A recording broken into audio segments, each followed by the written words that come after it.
So it occurs to me, or it has been occurring to me lately, that we are living in very strange times.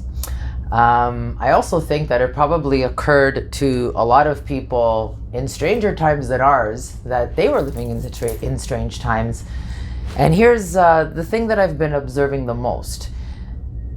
People are so divided. People are frustrated. It's been a crazy year and a half.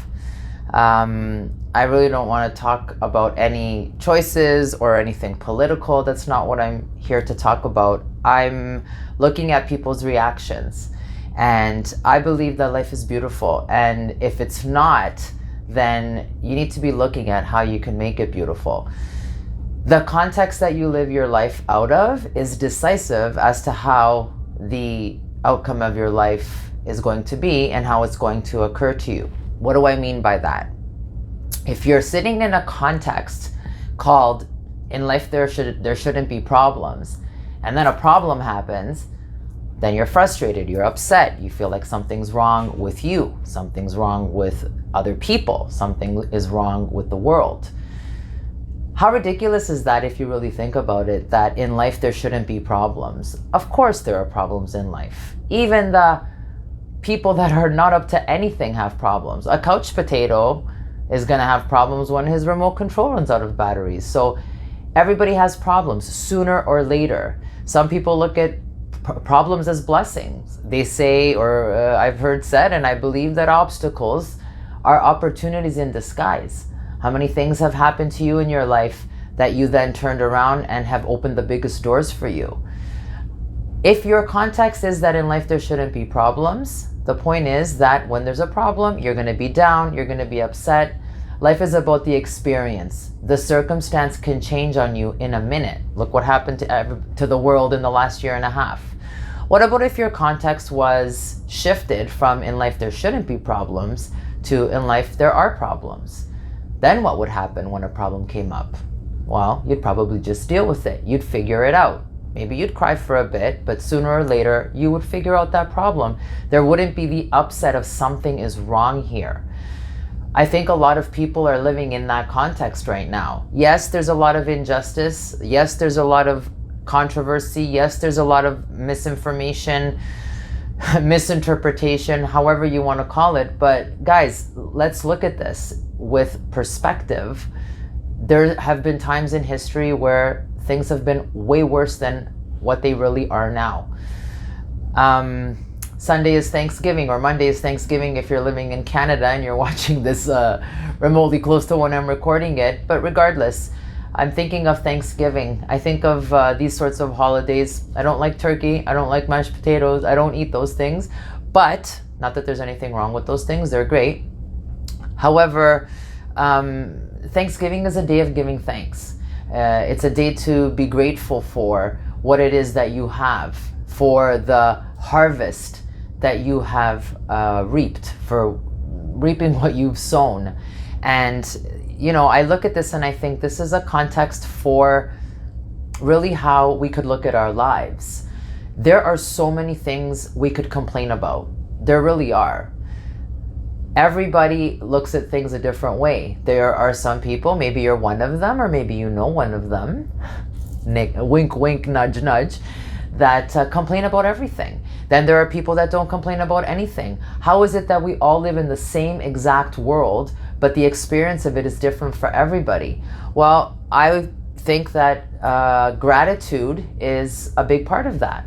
Like, if you look at it really, in a certain way, in the world now, everything is amazing and nobody's happy.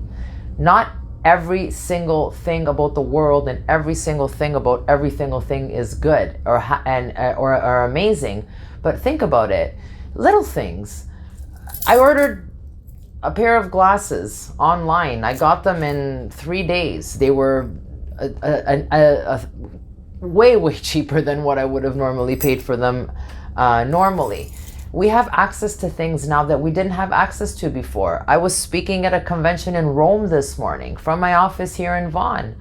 I was able to impact and affect women from Italy, and I wouldn't be able to do that normally, or I wouldn't be open to do that normally. The things that we're considering now as possible, what we see available to us, these are all things that weren't available before.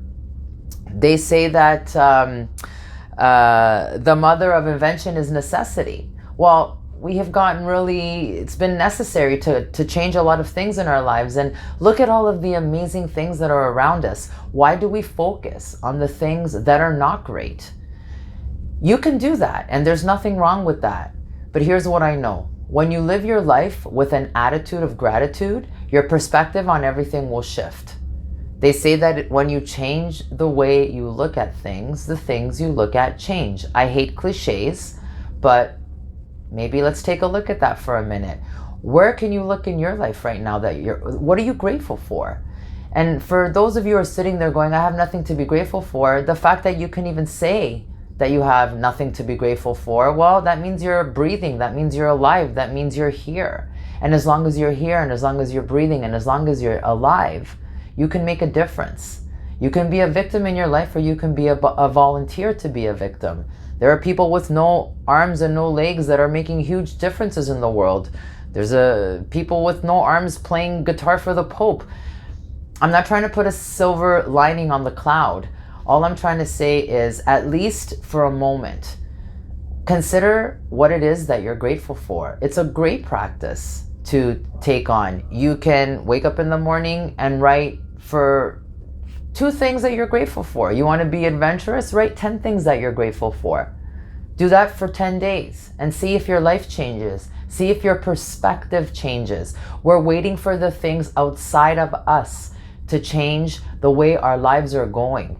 The only person responsible for your life is you. And that's because you're responsible for what your response is, who you're going to be in the face of the circumstances. My life is not perfect.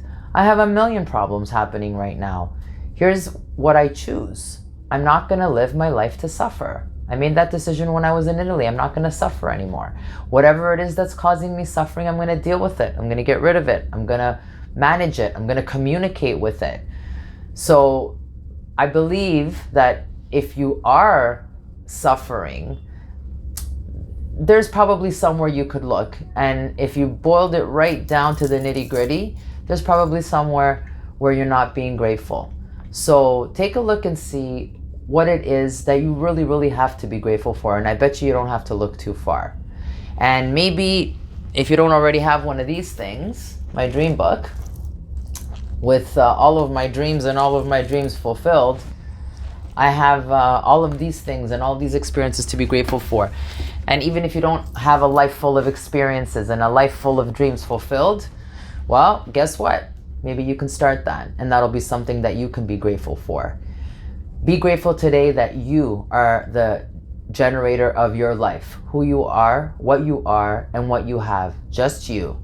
Don't wait for inspiration. You're your inspiration. Take a look in the mirror, and that person that's looking back at you has way, way more power than you're giving her or him credit for. Happy Thanksgiving.